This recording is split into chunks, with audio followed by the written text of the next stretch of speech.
Good morning, sir. Good morning to all the students who are over here at Satin School of Languages. So as we know that today is Saturday and आज हमारा recreational day होता है.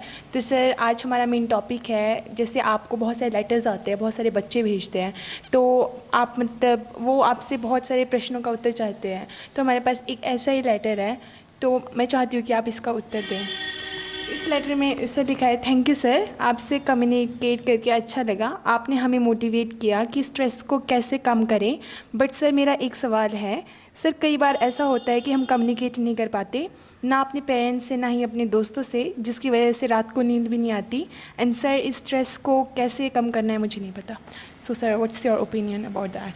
सबसे पहले तो मैं पत्र लिखने के लिए धन्यवाद करता हूं, और जिस प्रकार से हम संवाद की संस्कृति स्थापित करना चाहते हैं और इस संस्कृति के माध्यम से अच्छी बातों का, अच्छे विचारों का, संस्कारों का समाज में प्रचार और प्रसार करना चाहते हैं, तो अगर आप हमें पत्र लिखते हैं तो यह हमारे लिए बहुत बड़ी बात है और समाज के लिए एक सेवा का कार्य भी कर रहे हैं.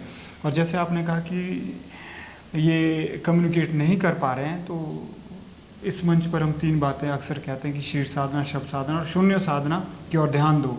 शीर्ष साधना का मतलब है सृष्टि की, एक तो अपने खाने पीने का ध्यान रखना है कि आपकी डाइट अच्छी होनी चाहिए, जो क्योंकि कुछ एक जो पोषक तत्व होते हैं जैसे दूध है या और भी वॉलनट्स हैं या फिर ड्राई फ्रूट्स हैं, उसमें कहते हैं कि ऐसे पोषक तत्व होते हैं जो कि हमारे स्लीपिंग हार्मोन्स को एक्टिवेट करते हैं, जैसे मेलाटोनिन है.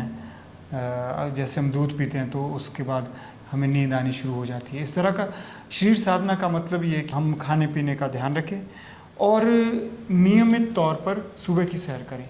अगर आप आसन, योगासन, योगाभ्यास नहीं कर पा रहे तो एक समय पकड़ें, और एक समय होना चाहिए, और हर रोज़ घूमने जाएं. क्योंकि अगर आप वॉक करते हैं तो वॉक से क्या होता है, आपका ब्लड सर्कुलेशन बढ़ेगा, रक्त संचार बढ़ेगा, और उसके साथ साथ हार्मोनल फ्लो भी थ्रू हो जाएगा. दूसरा है कि आप शब्द साधना करें, ट्राई करें कम्युनिकेशन स्किल सीखने की. जो आपके भीतर चीज़ें दबी हैं, क्या होता है हमारे भीतर पेंट अप इमोशंस एक्सप्रेस्ड हुए होते हैं, वो जब एक्सप्रेशन नहीं उनको मिलती है तो हमें डिप्रेशन होता है, हमारे भीतर कन्फ्यूजन क्रिएट होता है, हमारे मन में ऊहापोह चली रहती है. अगर उन कन्फ्यूजन को एक्सप्रेशन मिल जाए तो क्लैरिटी आएगी. क्लैरिटी आने से क्या होगा, हमारे हार्मोनल फ्लो भी सुचारू रूप से होगा और ब्लड सर्कुलेशन भी होगा, और हमें ज़रूर नींद आएगी, ऐसा मेरा मानना है. तीसरी शून्य साधना में जो हम बातें करते हैं वो है कि आप प्राणायाम कीजिए. प्राणायाम का मतलब है कि इनहेल करें, रिटेन करें और एक्सेल करें. और जैसा हम अक्सर कहते हैं कि ये जो तीसरी प्राणायाम या शून्य साधना है, समझ कर करें. अगर आप पढ़े लिखे हैं तो आप अगर इस चीज़ को समझेंगे कि हमें क्यों करनी चाहिए तो आसानी हो जाती है. जैसे हमारा दिमाग है, यहाँ भी कम्युनिकेशन चल रही है, सिर्फ कम्युनिकेशन बाहर ही नहीं हो रही है, यहाँ भी कम्युनिकेशन चल रही है. प्राणायाम से वो कम्युनिकेशन सुचारू रूप से चलनी शुरू हो जाती है. जैसे हम अक्सर कहते हैं कि अगर आपको नींद नहीं आ रही है तो इसका मतलब है आपकी जो योग शास्त्र की भाषा में सूर्य नाड़ी है वो ज़्यादा एक्टिवेट है. सूर्य नाड़ी का एक्टिवेटेड होने का मतलब है कि राइट नॉस्ट्रिल जो है आपकी बहुत ज़्यादा एक्टिवेटेड है, और उसका सीधा सीधा संबंध न्यूरोसाइंस में किससे होता है, सिंपैथेटिक नर्वस सिस्टम से होता है, जहाँ की कौन सा रिस्पॉन्स मिलता है, फाइट और फ्लाइट का रिस्पॉन्स मिलता है. अर्थात जैसे अभी हम बातें कुछ कर रहे हैं और एकदम से मैं इनकी ओर ध्यान दूं और एकदम से ये एक्शन मोड में आ गए, तो अगर पहले इनकी चंद्र नाड़ी चल रही होगी तो एकदम से इनकी कौन सी नाड़ी चलनी शुरू हो जाएगी, सूर्य नाड़ी चलनी शुरू हो जाएगी. क्योंकि दिमाग कह रहा है सत्यन सर कुछ पूछ रहे, रिस्पॉन्ड कर.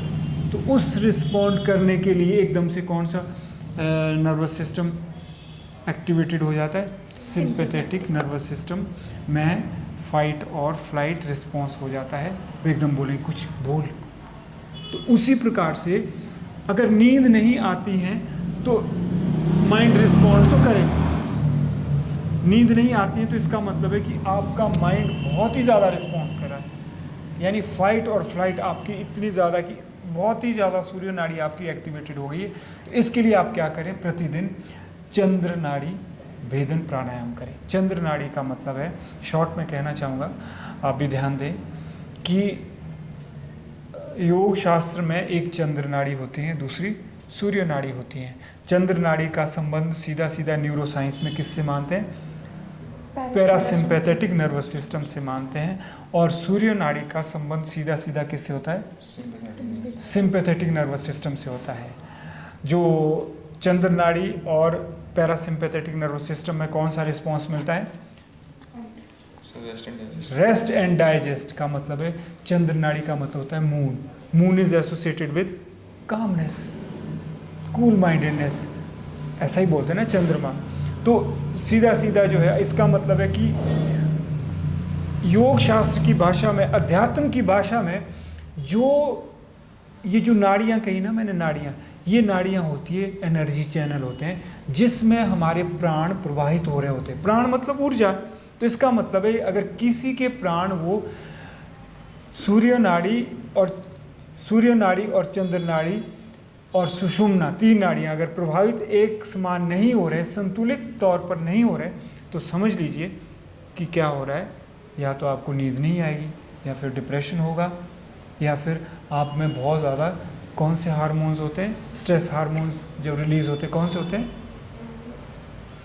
कोर्टिसोल, एड्रेनल जैसे हार्मोन्स वो रिलीज होते हैं, और वो फिर क्या होते हैं, आपको सोने नहीं देते हैं। और इसीलिए आपको क्या करना होता है, आपको प्राणायाम करना होता है। तो आप प्राणायाम के पीछे की साइंस समझ लें तो आप तभी करोगे। कोई भी चीज़ है तब तक आप नहीं करोगे जब तक आपको समझ नहीं आएगी, या फिर आप आंखें बंद करके आस्था पैदा कर दो, फेथफुल हो जाओ, तो उसमें भी ब्लाइंड फेथ आ जाता है, शायद लॉन्ग टर्म में वो सही ना हो।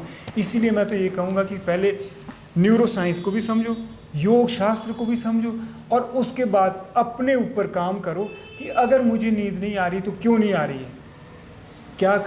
क्या कभी पूर्व में ऐसी बातें हैं जो मेरे भीतर दबी हुई हैं और उसको मैं व्यक्त नहीं कर पा रही हूँ, और मुझे वो एक्सप्रेस करनी है। और वो कैसे एक्सप्रेस करनी है, ना सिर्फ शब्दों के माध्यम से करनी है, बल्कि कैसे करनी है,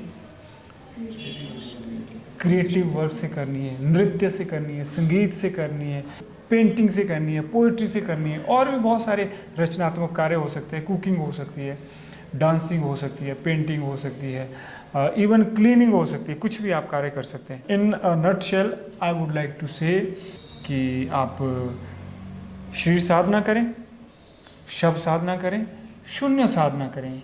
शरीर साधना में आप नियमित तौर पर व्यायाम करें, एक्सरसाइज करें, घूमने जाएं, जिससे ब्लड सर्कुलेशन आपका ठीक रहेगा और हार्मोनल फ्लो भी सुचारू रूप से चला रहेगा।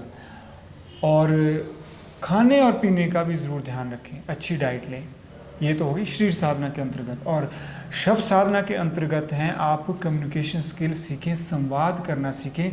अगर फिर भी आपको संवाद नहीं आ रहा है तो देखें कि आप जो भीतर आपके विचार हैं ना, जो दबे हैं आपके अचेतन में, सबकॉन्शियस में, उन विचारों को आप कैसे एक्सप्रेस कर पाएँ। नृत्य के माध्यम से भी कर सकते हैं, संगीत के माध्यम से भी कर सकते हैं, पेंटिंग के माध्यम से भी कर सकते हैं, पोइट्री के माध्यम से भी कर सकते हैं। 2 और तीसरी बात क्या थी, तीसरी बात है शून्य साधना, प्राणायाम। प्राणायाम में मैंने आपको बता दिया कि आप ये समझे, न्यूरो साइंस को भी समझे, योग शास्त्र को भी समझे, और अच्छी तरह से समझने के बाद ही आप कर पाओगे। अगर नहीं समझे तो आपका ध्यान इधर उधर जाएगा। तो सर दूसरे पत्र में ये लिखा है कि साहब कहते हैं कि मतलब लंबी सांसें लेनी चाहिए सबको, तो उसका क्या महत्व है सर ध्यान में, योग में, और किस तरह से प्रभावित करता है वो सर एक शरीर को स्वस्थ करने में। लंबी सांसें लेने के पीछे की न्यूरो साइंस क्या है और योग शास्त्र क्या है, आप बताओ जरा। जो भी हमने बातें की, आपको क्या लगता है कि क्या हो सकता है।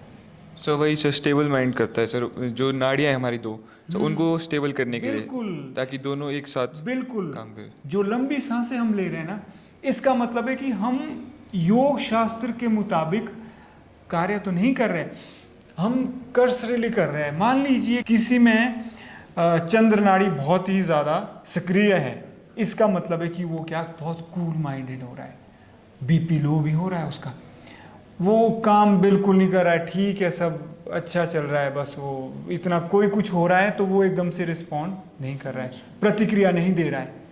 लेकिन हमें क्या चाहिए? हमें तो प्रतिक्रिया भी चाहिए, क्रिया भी चाहिए, कर्म भी चाहिए, संसार में सब कुछ चाहिए, यानी संतुलन होना चाहिए। तो उसके लिए क्या होना चाहिए? उसके लिए या तो वो ऐसे करे कि ये यहाँ से और ऐसे करे, या तो ये ऐसे करे। जब वो आदमी ऐसे नहीं कर रहा है तो उसको लंबी सांसें लेने दो। तो कहने का मतलब है लंबी सांसें लेके भी वही फर्क पड़ेगा जो उसको वास्तव में चंद्र नाड़ी भेदन और सूर्य नाड़ी भेदन प्राणायाम करके पड़ेगा। आप इसके पीछे की साइंस और अध्यात्म समझ ले, न्यूरो साइंस भी समझ ले और योग शास्त्र भी समझ ले। तो तीसरे पत्र का ये क्वेश्चन है कि एक जगह ध्यान कैसे केंद्रित करें सर, ध्यान कैसे लगाया जाए, क्या प्रोसीजर होना चाहिए सर ध्यान लगाने का? फिर समझ बहुत ज़रूरी है। अगर आप अपने भीतर समझ विकसित नहीं करते तो मुझे नहीं लगता थोड़ी देर के लिए आपको लगेगा ध्यान नहीं लगेगा। समझना बहुत ज़रूरी है कि जो मन है ना, इसकी अनेक प्रकार की अवस्थाएं होती हैं, दशाएं होती हैं, स्टेट ऑफ माइंड होता है। तो पतंजलि महर्षि योग सूत्र में कहते हैं कि एक स्टेज होती है क्षिप्त अवस्था होती है, जो कि ऐसी अवस्था होती है जिसमें दिमाग बहुत ही ज़्यादा अस्थिर होता है, चंचल होता है, विचार आ रहे जा रहे। योग सूत्र में जो कहते हैं कि जो हमारी मेंटल स्टेट होती है, सबसे पहले होती है क्षिप्त, दूसरी होती है मूढ़, तीसरी होती है विक्षिप्त, चौथी होती है एकाग्र, लास्ट होती है निरुद्ध। ये 5 अवस्थाएं कहते हैं। तो मैं जानना चाहूँगा, मैं सबसे पूछ रहा हूँ, अब एक एक करके पूछूंगा कि आपकी स्टेट ऑफ माइंड इसमें कौन सी है, यानी आपकी चित्त की अवस्था कौन सी है, आप किस चित्त भूमि में रह रहे हैं। चित्त क्या होता है? चित्त होता है हमारे मन के भीतर ही एक भूमि होती है जिसमें कि विचार पैदा होते हैं, जन्मते हैं, संस्कार जमते हैं। समझ रहे हैं आप? चित्त इज दिमाग का ही, मन का ये गुण है। तो ये चित्त की अवस्थाएं कौन सी है, किस स्टेट ऑफ माइंड में आप रह रहे हैं?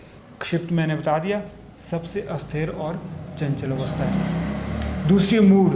मूड में क्या हो जाता है? मूड में आदमी आलस आ जाता है, उसको मैंने वीडियो नहीं बनानी, मैंने ये नहीं करना, मैंने वो नहीं करना, अकर्मण्यता आ जाती है, तमस आ जाता है। दूसरी स्टेट कौन सी है? मूड है। और तीसरी है विक्षिप्त, थोड़ी सी अच्छी। विक्षिप्त मतलब क्षिप्त में थोड़ा सा विकास हो गया, विशेष, थोड़ी सी विशेषण जुड़ गया, तीसरी हो गई। उसमें आदमी सिर भी कर लेता है, लेकिन 2-3 दिन तक वो ठीक रहेगा। अगर 2-3 दिन उसने कंट्रोल कर लिया सोशल मीडिया यूसेज को, चौथे दिन फिर उसने वही काम कर देना, लेकिन थोड़ी सी वो अच्छी है। तो मेरा यह मानना है, जो यह सज्जन पूछ रहे हैं कि ध्यान कैसे शुरू किया जा सकता है, मेरा यह मानना है आदर्श कि तब तक ध्यान नहीं लग सकता है जब तक आपकी मेंटल स्टेट, यानी जो मन की दशाएं हैं, मन की अवस्थाएं हैं, क्षिप्त, मूढ़ और विक्षिप्त होगी। उसके लिए कौन सी स्थिति होनी चाहिए? मन की एकाग्र होनी चाहिए। एकाग्र का मतलब है कि कहीं ना कहीं आपकी एकाग्रता जानी चाहिए, धारणा जानी चाहिए, उसके बाद ही आपका ध्यान लग सकता है। और स्वच्छता की भाषा में कहो कि जब तक आप भीतर से शुद्ध नहीं हुए ना, भूल जाओ कि आपका ध्यान लगेगा। फोर्स तो जितना मर्जी करो, कि ज़बरदस्ती लाओ, फिर वो ध्यान क्या ध्यान होगा, कोशिश तो करनी पड़ेगी। तो बस मैं ये कहना चाहूँगा कि सबसे पहले महोदय अपने मन की स्थिति को देखें, आपकी स्टेट ऑफ माइंड क्या चल रही है, क्या वो क्षिप्त हैं या मूढ़ हैं या विक्षिप्त हैं या एकाग्र हैं या निरुद्ध हैं। निरुद्ध तो कहते हैं कि सबसे जो स्थिर अवस्था है, जिसमें माइंड चंचल नहीं रहता, अचल होना शुरू हो जाता है, स्थिर होना शुरू हो जाता है। इस अवस्था में तो आदमी सीधा ही समाधि की ओर चला जाता है, ऐसा कहते हैं। छोड़िए वो बड़ी गहरी बात है, लेकिन अब आप मुझे बताएं कि आपकी कौन सी स्टेट ऑफ माइंड चल रही है, आपकी मन की दशा कौन सी है, चित्त की स्थिति कौन सी है, आप एक एक करके बताएं। चलिए आप बताएं। सर अकॉर्डिंग टू मी मेरे चित्त की स्थिति एकाग्र है अभी। एकाग्र तक पहुंच गए? Yes, sir. मतलब आप क्षिप्त, मूड और विक्षिप्त से जाके Yes, sir. एकाग्र में। Yes, sir. तो इसका मतलब है अब आपका ध्यान लगना चाहिए। अब आपने 10 दिन तक ध्यान करना है और हमें बताना है, सबको बताना है। ये बड़े यौगिक प्रयोग हो रहे हैं। मैं पहली बार अपनी ज़िंदगी में आध्यात्मिक प्रयोग कर रहा हूँ और वो भी बिल्कुल लाइव कर रहा हूँ, और ना कोई उद्देश्य है, ना कोई चैनल चलाना है, ना व्यापार आगे ले जाना है। तो अगर आप सचमुच कह रहे हैं कि एकाग्र अवस्था है आपकी, तो आप 10 दिन तक ध्यान करेंगे और ध्यान में बिल्कुल सहज होकर ध्यान करेंगे, जैसा हमने कहा। बिल्कुल सर। बहुत बढ़िया। आप क्यों कह सकते हैं कि आपकी एकाग्र है? क्योंकि सर अब मेरे को लगता है कि अगर मैं कहीं पे फोकस करना चाहूँ तो मैं कर सकता हूँ सर, एक जगह बैठ के। मतलब अब मेरा इतना ज़्यादा चंचल नहीं रहा सर मन, मेरे को लगता है। बहुत बढ़िया। क्लियर। आपकी कौन सी स्टेट ऑफ माइंड चल रही है, मनोदशा चल रही है? टू बी ऑनेस्ट सर, विक्षिप्त। विक्षिप्त का मतलब है कि क्षिप्त मूड, और विक्षिप्त मतलब कभी एकाग्र हो जाता है और फिर चंचल हो जाता है, स्थिर हो जाता है फिर चंचल हो जाता है, थोड़े दिन के लिए स्थिर हो गया। बहुत अच्छा इन्होंने कहा। आपको ऐसा क्यों लगता है? Sir because if I talk about like मेरी स्टडीज़ है, तो if I have been like assign one assignment, तो for 3 days I will be like full जोश, दैट जोश हाई हो जाता है sir, and then like motivation फिर से ठप नीचे चली जाती है। So at last, I would like to thank you all for viewing this video, and today we all got to know about many things which were said by Satyan sir, and he answered the questions which were sent to him from his students or other people in the form of letter. He answered how to overcome sleeplessness, and how to how to be focused at one place. He explained the various state of mind, which are 5 states of mind, and also 3 ways to overcome sleeplessness and less focus, like Sharir Sadhana, Shabd Sadhana, and Shunya Sadhana. At last, I would like to say that I hope that you all will take a positive lesson from the wordings of Satyan sir and implement it in your life to make your life better. At last, I would like to thank you all, and Jai Hind, Jai Bharat, Jai Vishnu.